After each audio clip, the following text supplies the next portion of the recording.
In the far north of Scotland, there's a huge area of wild country where sometimes there seems to be more water than land.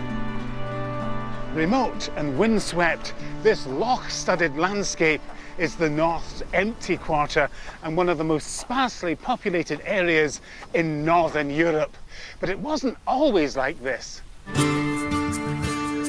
Lochs are Scotland's gift to the world and are the product of an element that we have in spectacular abundance: water. It's been estimated that there are more than 31,000 lochs in Scotland. They come in all shapes and sizes, from long fjord-like sea lochs, great freshwater lochs of the Central Highlands, to the innumerable lochans that stud the open moors. In this series, I'm on a loch-hopping journey across Scotland, discovering how they shape the character of the people who live close to their shores. On this grand tour, I'll be travelling under wide skies through a wilderness where life can seem to exist on the margins of what is possible.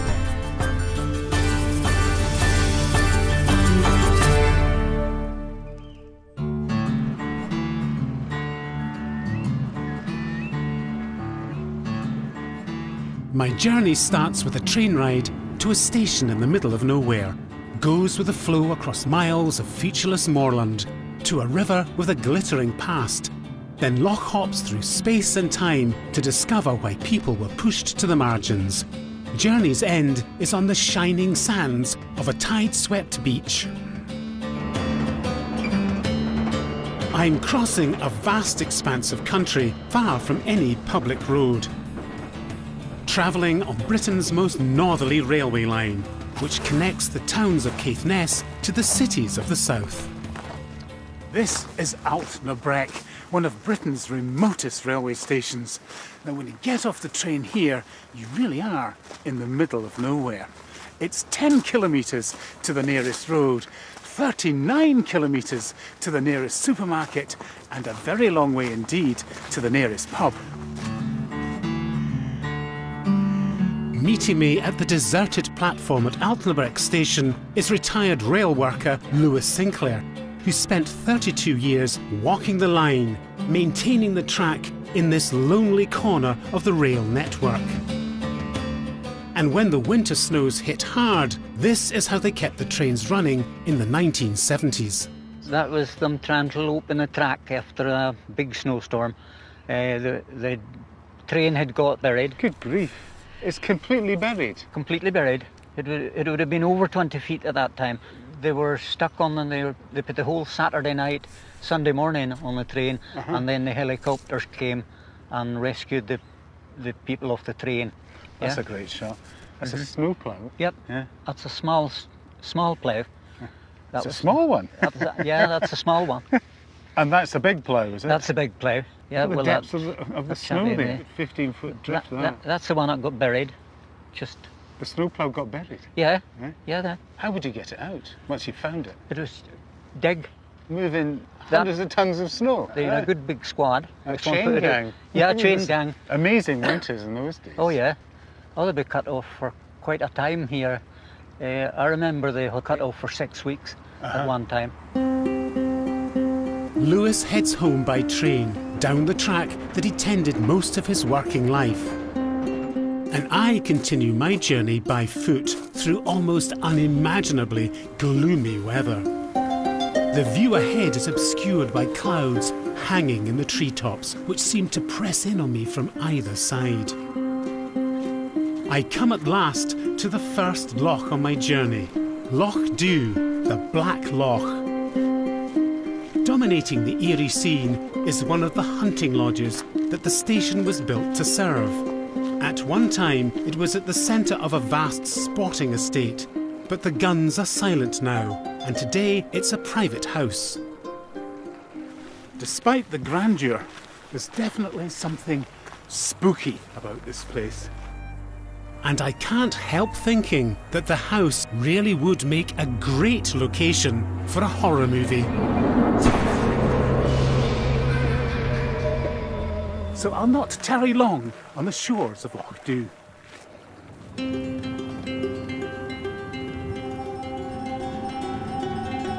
With a quickening step, I gladly leave the trees and the dark loch behind, and the landscape suddenly opens out under wide skies, so typical of Caithness.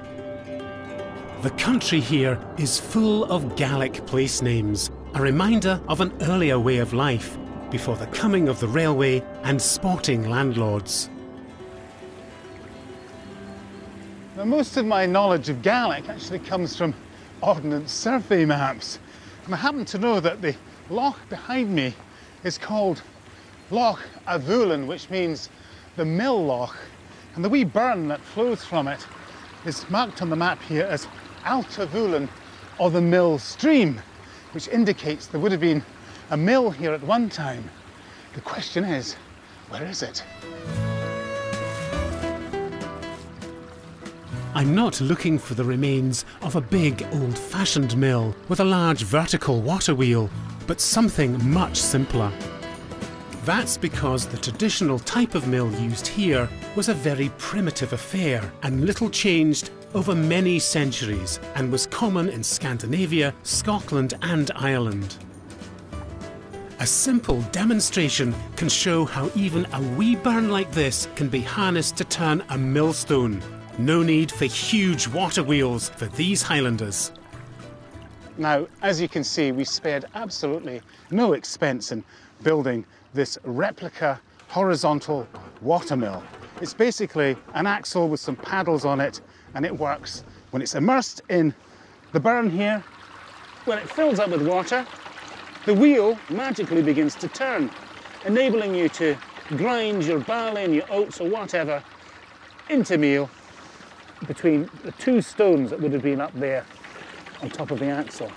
Now, the whole structure would have been housed in a building not much bigger than a garden shed, which would have straddled the burn. It's very simple, very primitive, but really effective. Unfortunately, I can't find the remains of the mill that gave its name to this burn. In fact, it's hard to imagine anyone living here. But this wasn't always a wilderness. And we have the evidence to prove it in this fascinating, if slightly unwieldy atlas. Named after the man who made it, it's called Roy's Great Map and was commissioned by the victorious government army after the Battle of Culloden in 1746. According to Roy's military map, back in the 18th century there were several communities out here with names like Dalhwynnon, Dalnahar and even the Glut. But there's nothing left of this now forgotten way of life. In fact, today, this is more like a human desert. Continuing through this wilderness, I enter an increasingly remote landscape. Here, the ground becomes ever more waterlogged, stretching as far as the eye can see. There are lochans and pools everywhere.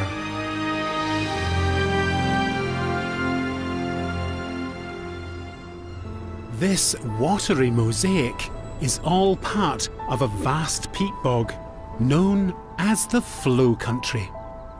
The name Flow Country was first used to describe these wide open but rather soggy spaces by surveyors from the Nature Conservancy Council in the 1950s. Now, they recognised the unique importance of this environment and used the old Norse word flow, meaning a flat, marshy area, to describe this fabulous wilderness.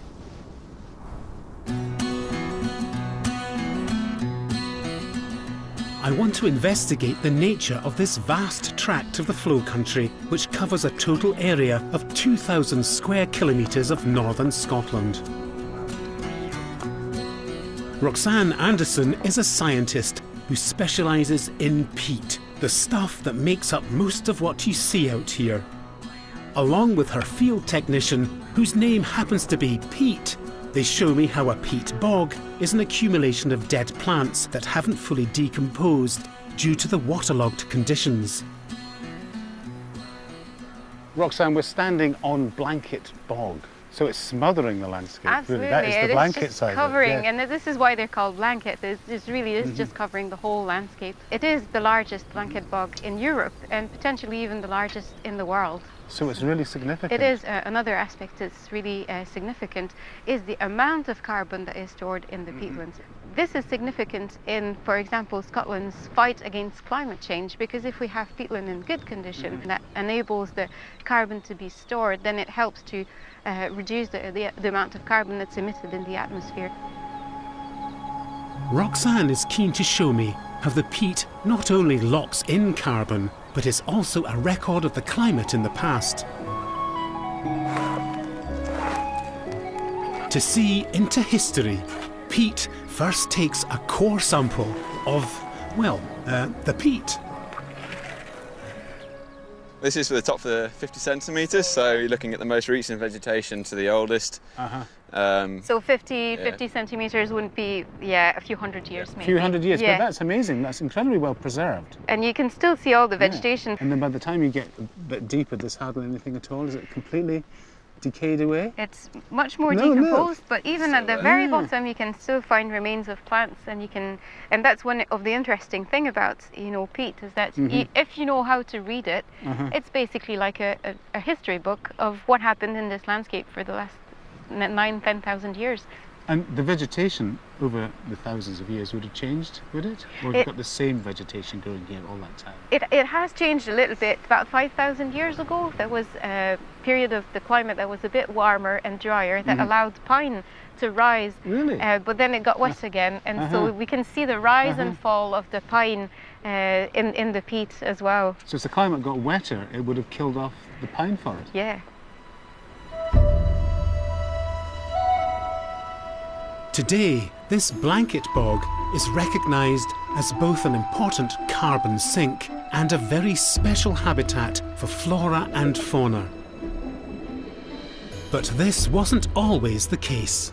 In recent decades, the flow country was severely damaged by afforestation, and huge plantations of spruce and pine still blight the landscape. The legacy of government policy in the 1970s and 80s, when the super-rich were encouraged to tax dodge by investing in tree planting. Many peat bogs were drained, and the rivers that they fed were starved. Even worse, there was a scheme to exploit the peat on an industrial scale and turn it into electricity. 60 years ago, these huge mechanical beasts crawling over the bog were deemed a symbol of improvement. Jim Johnson helps me to paint a picture of a very different period of flow country history. Jim, can you describe what this amazing contraption is there? I mean, it looks like a tank with a garden shed on the top. There would be a number of machines like this one, which would be ditching the bog and picking up the milled peat off the surface. And why were they milling the peat? To supply heating material to a very large power station, which was standing just a few thousand yards or so away, which was operating on a very modern system, a closed cycle gas turbine. And the idea was that you would clear that peat completely while generating all this electricity, and then you would create farms on the cleared ground. The purpose of it was to make something better out of what they regarded as the wastelands of peat. In the end, it didn't run properly, which was rather a shame. But of course, these days we see peat as valuable in its own right for different reasons. Because of global warming, it's seen as a carbon sink and perhaps a defence against global warming. There's no doubt that global warming is occurring, and that keeping carbon locked up is a very good idea. And there are huge areas of the world just now, in the muskeg of Canada and the tundra of Russia, where that's not happening, and the CO2 is being released and methane is bubbling out of the ground, you know. So we need to look out for that. This machine is absolutely fantastic. It's like a Mad Max machine, isn't it? Yes, it is like that, yes. No thought of global warming, of course, in those days. In those days, the worry was that there was going to be another ice age, rather than that things were going to heat up. It's incredible what a difference a few decades can make to our perception of the landscape. The flow country has gone from being seen as a wasteland to being seriously considered as a World Heritage Site. If peat were once regarded as a version of black gold, then a few miles to the south is the real stuff. This is the Kildonan Burn, which drains from the Lochs and bogs of the Flow Country. The Gaelic name for this place is Ballianore, Gold Town, and remarkably, it was home to Scotland's very own 19th century gold rush.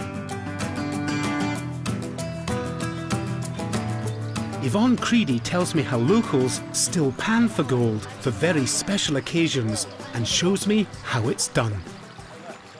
Getting rid of some of these bigger stones, so we're getting down to finer and finer sand here. Yeah, and you want the black sand. That's what holds the gold. Have you found much gold, Yvonne, up here? Yes, I have. Got my ring made from it. You got a ring made of Yes. Kildonan gold, is that it? Wedding ring, yes. And that was made from gold found in this river? Yes. So you're married to the river as well? I suppose As to your husband? I suppose you could That's say beautiful. that. I don't That's know. really special, isn't it? It certainly is, yeah. Not many people would go and do that for their attendants. There's a story, a Helmsdale lass and lad, if they wanted to get married, she would say to him, go and pan for the ring in Kildonan. So of course he's thinking, oh yeah, he probably thought, oh, this is going to be a doddle, it's just water. But by the time you've coped with the midges, you're back, which you'll be feeling in a minute. Nipping a bit. Aye. And the cold and just general things, panning down. He can make up his mind whether she was worth it or not. Right. And if she was worth it, she got her gold and she got her ring. So I think I must have been worth it. You must have been. See here? That's a bit of gold. That is gold, isn't it? That is gold. Yes. We found gold. This is really amazing. How often do you find it? I mean, is it every once in a blue moon? Am I exceptionally lucky? It could be. Amazing, look. Well, where there's one piece, I think you probably attract it. Spin it round, you've got more. You see, Oh, look at that. There you go. Is that all gold? That's all gold there, yes. That's Kildonan gold. Not enough to make a ring, but enough to make me feel very happy. It's brilliant, Yvonne.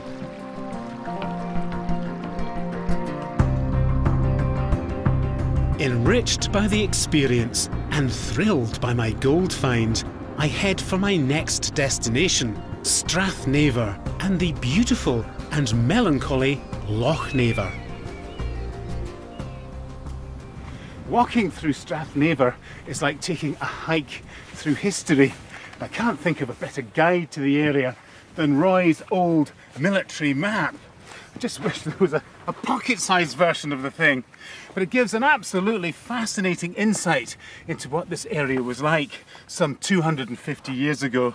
And there have been some very significant changes. Roy's map really is a beautiful piece of work, but it also provides evidence for a great human tragedy. We've already seen that the map shows settlements that are no longer here. And as I continue my journey, the absences seem to haunt the whole landscape. Now you can see from the map that Roy has mapped several villages along the Loch side and further north up Strathnaver. Now many of these places no longer exist. They and the inhabitants vanished long ago, and all thanks to the greatest and perhaps the worst landlord in Highland history, the Duke of Sutherland. The name Sutherland is synonymous with the brutal Highland clearances of the 19th century. But the Highland clearances started out as part of a programme of agricultural improvements. Now the idea was to give over the good fertile land to large-scale and efficient sheep farms, and to move the people who lived here to the coast, where they were expected to take up fishing.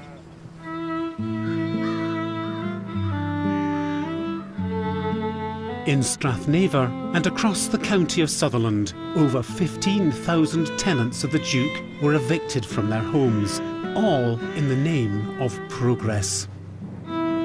As the sheep moved in, the 13 families who lived here at Rossall were moved out.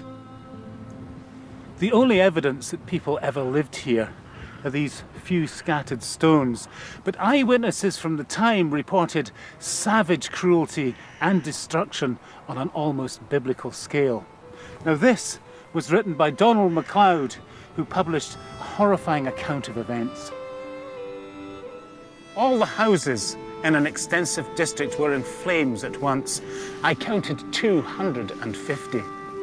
Little or no time was given for the removal of persons or property. The people striving to remove the sick and the helpless before the fire should reach them.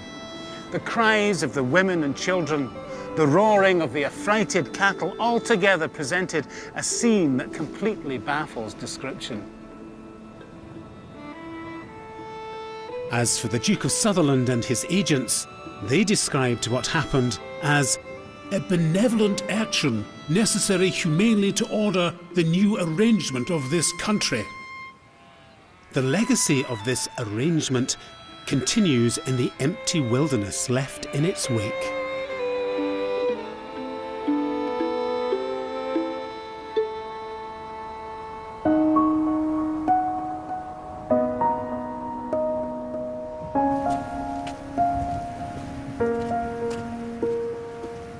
The suffering of the people of Strathnaver has put me in a serious and reflective mood as I continue to my next destination, tiny Loch Monair. In legend, Monair is the name of an ancient Celtic water goddess. Legend has it that the waters of this tiny wee loch have wondrous healing powers. And in the old days, people came from all over the north seeking cures for diseases that had baffled all medical skill. Now, given my own rather precarious state of health, that sounds a wee bit like a queue for a dunk, although I have to say, I'm not particularly relishing the prospect. That looks decidedly chilly.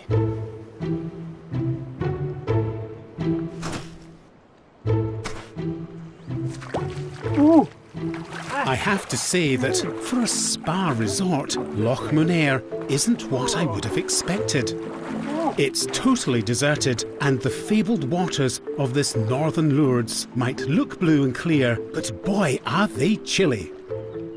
Now, according to tradition, you have to perform certain rituals for a cure to be effective. And the first of these is to make an offering to the goddess of the loch. And custom had it that you threw in a silver coin. Now, I've got 20 pence here. I'm just hoping that's going to be enough. There you go. Next, you had to call out your disease and then dunk your head under the water 3 times. So, it's very embarrassing, but please, goddess, cure me of my unfortunate verruca. 3 times. Here we go. 1, 2, 3.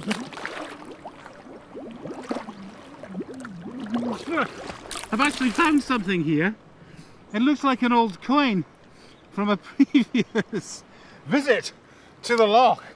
Now, also legend has it that your offering has to be a fresh one, otherwise you would acquire the disease of the person who threw this in. So I think this is dirty money.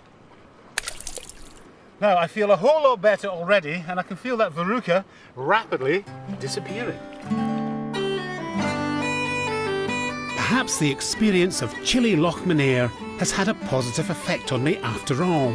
I have a spring in my step as I head for the next loch on this grand tour, and a body of salty Atlantic water on the cold northern coast of Scotland.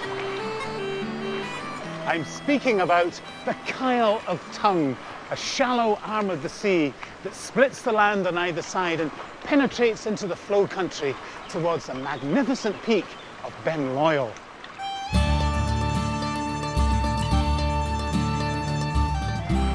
Apparently, tongue comes from the old language of the Vikings when they held sway in these northern parts.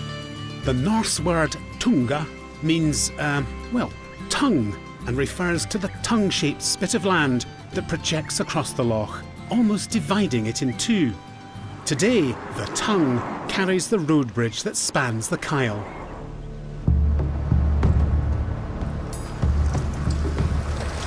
I'm here to learn about a little-known episode in Scottish history. The year is 1746. The Highlands is awash with rebel Jacobites, supporters of the exiled Stuart kings under the leadership of Bonnie Prince Charlie.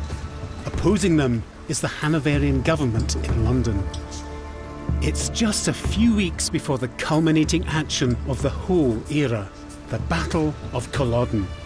A French ship loaded with gold and guns, destined for the Jacobite army, sails into this Kyle, pursued by a heavily armed British frigate. In the ensuing engagement, there was much at stake. Would the Jacobites get their desperately needed supplies, and what happened to all that gold? Local farmer and keen historian Alan Mackay helps me speculate about a wee battle, no more than a skirmish, that could have had huge consequences.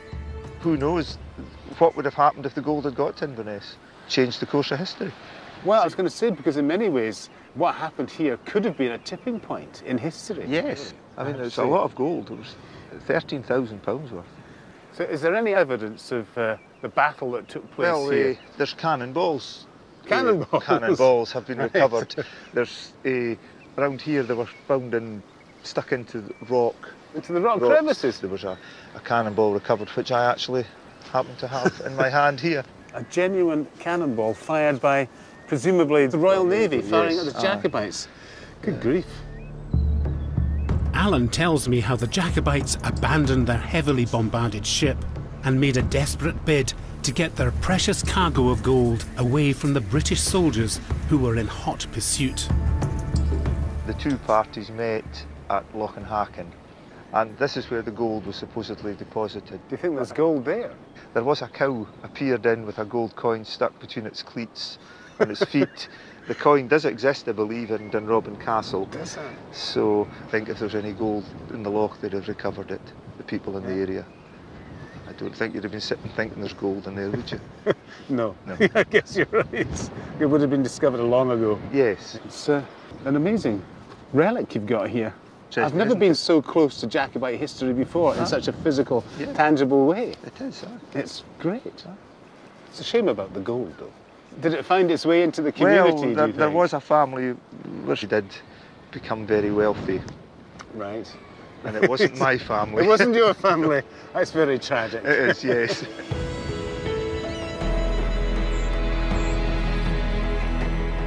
Leaving Alan, I wander out across the beautiful sands of the Kyle. It's hard to imagine that a fortune was brought here and then lost again beneath these wide skies. Countless tides have ebbed and flowed since then, of course, almost washing away the memory of those turbulent times when a fortune destined for a prince could have changed history. There might not be any Jacobite gold to be found here, but this is surely compensation and a view to treasure.